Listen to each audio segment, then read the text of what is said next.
Монгол улсад гарч байгаа хэрэг зөрчил гэмт хэргийн бараг 50% нь гэр бүлийн хүрээнд, ахуйн хүрээнд үйлдэгдэж байгаа. Тэгээ хүчирхийллийн гол хохирогч нь, ер нь ихэнх хохирогч нь, бараг бүх хохирогч нь охид эмэгтэйчүүд, хүүхэд хөгштөл байна.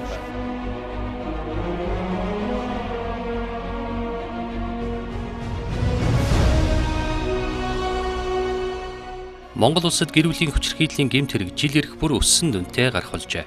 2013 онд гихтэл гэр бүлийн хүчирхийллээс үүдэлтэй 1486 гэмт хэрэг бүртгэгдсэн байна.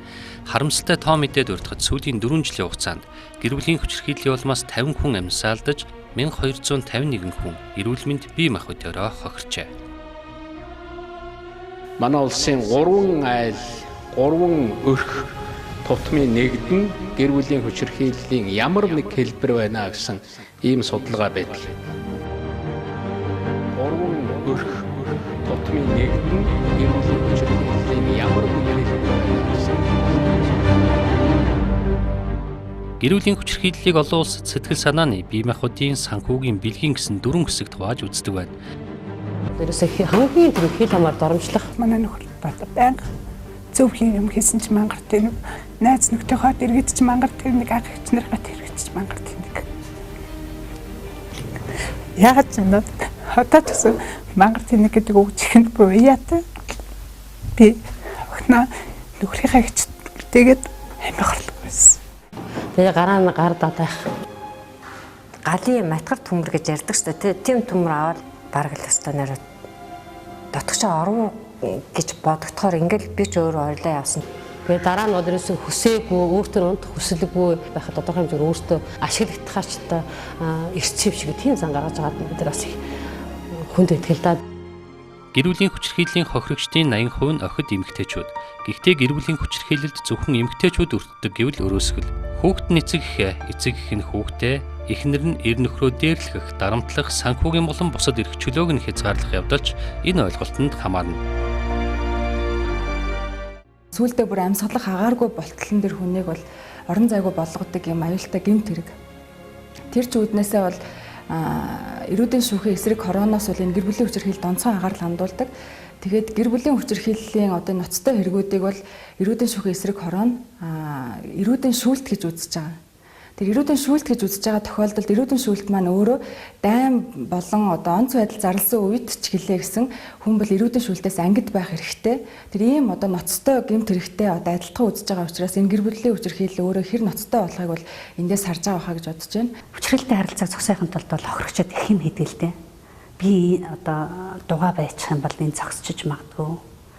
Эсвэл нөгөө нэг энэ хилээд байгаа зүйлийн засчвал би энэ хүчирхийлэлд өртөхгүй байж магадгүй гэдэг. Гэтэл ахаад маргааш нүүр шалтгаан гаргаж ирдэг. Нөгөө шалтгаан тэр биш шүү. Тэгээ тийм учраас хөндлөнгөөс хэн нэг нь л оролцохгүй бол энэ хизээч зогсдгүй юм чөтгөрийн тойрог шиг цикл явдаг гэж үздэг. Тэгээд аль болохоор тэр эрт шатанд тэр циклийг зогсоох хэвээр. Тэр циклийг таслах хэвээр. Тэгэхгүй бол дотор нь ороод ингэж явж байгаа улсууд хизээч тэр циклийг өөрсдөө зогсоож чаддаггүй л гэж үздэг. Тэр энийг бол нөгөө сэтгэл зүйн шинж тухаанаар баталчихсан. Олон туршилтуудаар баталчихсан. Тэгээд дээрэс нь хүчирхийлэлтэй харилцааны олон түүх баталдаг учраас аль болохоор эрт шатанд төр оролцох хэвээр. Оролцохтой ганцаараа биш. Нэг байгууллага, олон байгууллага, төр, иргэний нийгмийн байгууллага хувийн хвшилж оролцох хэвээр. Тэр байтугай ажлын хамт олон хүртэл оролцох хэвээр гэж үздэг. Тийм нөгөө цогц хамтлага бол дэлхийн нийтэд хөгжөөд бол 20 жил болж байна л да. Тэгээ манад бол энэ бол шин. Ялангуяа энэ цогц хамтлагыг бол одоо албасаар нөгөө хуульчилж гаргаж ирэхгүй бол үзэнээр ханддаг тийм тогтолцоо байгаад байна. Одоо цагдаагаар ч юм уу очир та. Тэгэхээр өргөдлөө бичээд өгчих гээл хэлнэ гэхээс нэг их бодиттой арга хэмжээ авч өдөр чадахгүй л явж ирсэн байхгүй юу? Тухайн тэр нөгөө хорооныхаа засаг дараад очиж уулзсан шүү дээ ийм байна гэл. Тэгэхээр зэрэг одоо яана хүчирхийллийн үндэсний төврөл хандхаас одоо бид нарт бол одоо яг ингээд танд авч гарах хэмжээ байхгүй гэдэг юм билээ. Хүчирхийлэл гэдэг үг бол улс хооронд гэдэг нь дайн тулаан нэг хэмжээнд л одоо хүчирхийллийг ойлгодог байсан. Тэгэхээр гэр бүлийн хүчирхийлэл гэж юу яриад байна гэдэг. Төрийн байгууллагч гэсэн энэ ойлголтыг бол одоо шин тутам ойлгож ирсэн. 90-ад оны дундуур бол эмэгтэйчүүдийн төрийн бас байгууллагууд л энэ асуудлыг ярьж хэлсэн шүү дээ. Цоо шинээр нөгөө нэг гарч ирсэн төрийн бас байгууллага байгууллагууд, эхний төрийн бас байгууллагууд болох нийгмийн түвшлийн эмэгтэйчүүд хөтөлбөр, Монголын хуульчин эмэгтэйчүүдийн холбоо, либерал эмэгтэйчүүдийн оюуны сан гэсэн энэ 3 байгууллага руу хүчирхийлэлд өртөөд байна гэж хүмүүс очих. Одоо яг хүчирхийлэл гэж хэлэхгүй би нөгөө гэр бүлийн одоо адны гишүүнтэй ингээд нөгөө дарамт гишүүнийхээ дарамтанд байна ч гэдэм ингэж очих явдал бол их байгаад тэгээд нөгөө яаж энэ асуудлыг шийдэх вэ гэд хамтарсан санаачлаг гаргаад тэгээд тэр санаачлагын үндсэн дээр манай төв байгуулагдсан төвхтэй. Гэр бүлийн хүчирхийлэлд тэмцэх гол чиг үүргийг төрийн бас байгууллагуудад хариуцлаад өгсөн. Гэтэл төрийн бас байгууллагын хувьд бол эдийн засаг, нөөц санхүү, хүний нөөц санхүүгийн хувьд олон бэрхшээлтэй тулгардаг учраас энэ одоо гэдэг улсын үндэсний хэмжээнд болж байгаа энэ ноцтой одоо зүйлд бол хариу үйлдэл үзүүлэх боломж бол мэдээж зэрэг хязгаарлагдмал. Тэгэхээр л энэ асуудал нөгөө нийгмийн чухал асуудал биш. Тэргүүлэх зэрэг төрөөсөө тавигдахгүй учраас энэ байгууллагыг одоо хөл дээр нь авч явахын тулд манай хамт олон санхүүжилтийн одоо маш их бэрхшээлтэй. Бид нэр эхний байгуулагдсан эхний жилүүддээ ямар ч парго байшинд л ажилладаг гэсэн.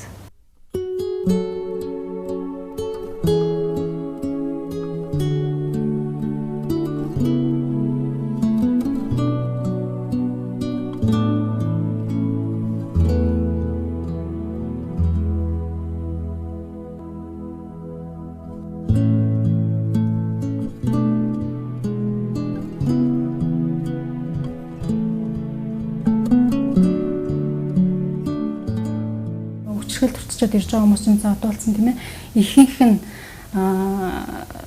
одоо нөгөө эрүүл мэндээр хохирсон тийм ийм хүмүүс ирж байгаа байхгүй. Статистикаас харж байхдаа 10,000 гаруй хүн үйлчлүүлсэн гэсэн нөгөө нэг юу байгаад байгаа нөгөө зөв нэг удаа ирж байгаа тэр нөгөө тоог ингээд үзэхээр давтан ирж байгаа тоо бол мэдээж их.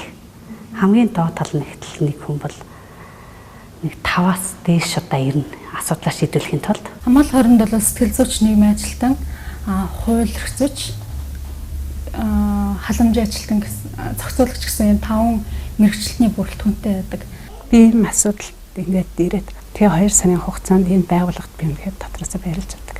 Хоол зундлаад охинтой минь хамт байлгаж байгаад би бас байлж байгаа. Тэгээ анхных нь хамгаалах байранд би байрлаад тэгээд тэндээс би ганцаараа биш юм байна. Маш олон эмэгтэйчүүд байд юм байна гэдэг мэдээ. Тэгээд тэнд ингээ байж авах хугацаанд бас өөрийгөө чадваржуулаад тэгээд тэндээсээ бас дэмжих бүлгийн ахлагчаар ажиллаад тэгээд тэр олон хүмүүст хүрч ижилсэн бас тэр туршлага маань надад бас их суурж өгсөн л дөө. Тэгээ би ер нь одоо яад бусдын төлөө ажиллаж болохгүй вэ гэсэн гэж бодоо тэгээд энэ байгууллагыг ирсэн байгаа. Анх ер нь гэр бүлийн хүчрүүлд өрсөн хүүхэд эмэгтэйчүүдийг дэмжиж туслах чиглэлээр анх ажиллаж эхэлжсэн байгууллага. Сайн эсвэл хатуу хууль гарснаар гэр бүлийн хүчирхийлэлд арилжахгүй. Төрийн бус байгууллагуудын үдийн болтол аваад ирсэн зүтгэл дээр төрийн болон цагдаа, хороо гэд төрийн байгууллагуудын дэмжлэг зайлшгүй хэрэгтэй. Дээр нь нийгмийн дэмжлэг туслалцаа. Америкийн хөл өмгийн од Ray Rice эхнэрээ лифтэнд зодсон бичлэг олон нийтэд ил болж, ерөнхийлөгч Обама хүртэл жинхэнэ эрчүүд эмэгтэй хүнийг зоддоггүй юм а. Гэр бүлийн хүчирхийллийг зогсоох нь хөл өмгөөс чухал асуудал хэмээн мэдэгдсэн. Улмаар хөл өмгийн клуб нь гэрээгээ цуцалж холбоонд тоглох эрхийг нь хассан. Хэдийгээр ийм хууль байхгүй ч гэлээ Америкийн нийгэм эхнэрээ зодсон өөдгөөрийг инхүү шүүмжлэн буруутгаж шийтгэсэн шиг Монголын нийгэмд ч иймэрхүү жишг бий болж эхэлж байна. Хүүхдүүдэд заазуурсан, хазаж тамалсан эцгийн тухай мэдээллийг төрийн бас байгууллагууд ил болгосны дараа олон нийт түүнийг хэрхэн жигшиж, хуулийн дагуу шийтгэл оногдуулахыг захим сүлжээгээр шаардсан нь ийм сайн жишгийн эхлэл юм. Төрийн байгууллагууд авах ёстой арга хэмжээгээ цаг тухайд нь аваагүй учраас төрийн бас байгууллагууд бол энэ үйл ажиллагаанд бол оролцсон. Энд дээр бол маш олон саад бэрхшээлүүд гарч ирсэн. Хамгийн наад зах нь бол төрийн байгууллагууд бол энэ дээр улаан цай хүүхдийн иргэдээр их том шоунуудыг бол удаа дараалан хийсэн. Одоо жишээ нь бид нар бол одоо хүүхдүүдтэй харилцаад ингээд аав ээжтэй цуг яваад имлэгт ингээд хүргээд ингээд явж явах хоорондор хүүхдийнхаа царайг хараачгүй одоо хүүхдийн төлөө үндэсний газрын дарга наран туяач гэдэг их мэд хүмүүс бол одоо хүүхдийг төлөөлж хэвлэлийн багварал хийсэн одоо мэдээллийг өгсөн иймэрхүү бол зүгээр тийм ичгэртэй үйл явдлууд бол маш олон гарсан л да. Цаашдаа зүгээр ийм хэрэг гарахгүй байхад юу нөлөөлөх вэ гэх юм бол маш том тийм бүр бага насны хүүхдийн хүмүүстээс эхлэх хэрэгтэй гэж би бодож байгаа. Яг тэгэхээр өнөөдөр ягаад 19-20 настай хүүхдүүд хүний толгой тастаад эхлэв те. Энэ бол маш аимшигтай үйл явдал байхгүй. Тэгэхээр энэний цаана дахиад ийм үйлдэл хийх магадaltaй 1000-2000 хүмүүс байгаа гэж бодохоор энэ өөрөө нийгэмдэр маш том айдастай аимшигтай хэрэг юм байна. Тийм учраас Энэ бол бүр бага насны хүүхдийн хүмүүжлээс нь эхлээд тэр хүүхдийн гэр бүлийн хүмүүжлээс нь эхлээд бол маш том соёнгийн гэрүүлэх үйл ажиллагаанууд бол явагдах ёстой. Олон улсын видео аянд нэгдэж Монголд яг энэ видео аяны хүрээнд зохион байгуулалт үйл ажиллагааг зохион байгуулж ерөнхийдөө жүжиг тавьсан. Би хайраас айдаг байлаа. Хизээч бүтдгүү хитрхи үлддэг зүр хэмтэлдэг хайр. Хүчирхийлэл доромжлол хайрыг санахаас хорсдог байлаа. Өтрээний хүүрнэл гэдэг Америкийн зохиолч Винслерийн The Vagina Monologues гэдэг энэ жүжигийг тавиад охид эмэгтэйчүүдийн эсрэг хүчирхийллийн талаар нэгдүгээр хүмүүст олон нийтэд мэдээлэл өгч, хоёрдугаарт энэ жүжигээр дамжуулан хөрөнгө осгосон нийт 28 сая 600 мянган төгрөгийг хүчирхийллийн эсрэг үндэсний төвийн хамгаалах байр, өөр LGBT төвийн одоо трансгендер эмэгтэйчүүдийн хамгаалах одоо төв өөр хүчирхийллийн эсрэг тэмцэх үйл ажиллагаанд хандуулсан байна. Хүүхдийн бэлгийн хүчирхийлэл гэдэг энэ шүү хүний эрх гэдэг чинь ийм зүйл байдаг юм. Яаж бид нар хүүхдээ хамгаалж болох юм гээд тэр залуучуудаа зааж өгөхөр зэрэг тэр залуучууд маань өөрсдөө бас эцэг их ах ихч учраас гэртээ очиод гэрийнхэндээ ярьдаг, эсвэл хажуу бүрийнхаа айл нөхдөдөө ярьдаг, сургууль орчиндөө ярьдаг. Арилжааны байгууллагуудын хэрэглэдэг завсарчлагын зарчмыг хууль дээр хэрэглэе. Олонний танд хүмүүсээ дамжуулаа ямар хүнээр хуулийг тайлбарлуулвал илүү их ойлгомжтой байх юм бэ гэдэг энийгээ бид хүн хуулийн медиа сурталчилгаа гэж нэрлээд анх удаа хуулийн медиа сурталчилгаа гэдэг юмыг гаргаж ирж энэ нөлөөлөл төрөмс байгууллага гэр бүлийн хүчирхийлэл эсрэг үйл ажиллагаанд хуулийг сурталчилаад тэгхийн бол хүчирхийлэл багасах юм байна.